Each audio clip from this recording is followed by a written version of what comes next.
Evvela hayırseverimizden Allah razı olsun. Bu hayırsever vatandaşımız düzenli olarak Umut Kervanı'na bağışları oluyor. Bu vesileyle sürekli Gazze'ye de özellikle sürekli yardımları oluyordu, devam ediyordu. Ama bu son dünkü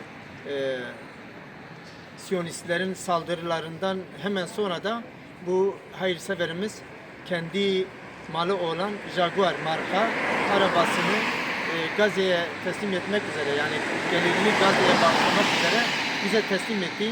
Allah nasip ederse biz de inşallah onun gelirini Gazze'deki kardeşlerimize ulaştıracağız.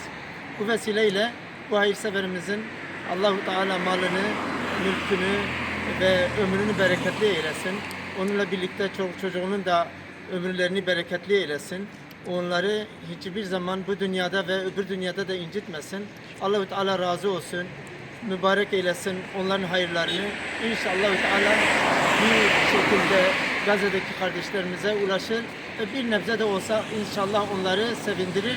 Dünyaya da bir örnek olur Allah'ın izniyle. Allah razı olsun.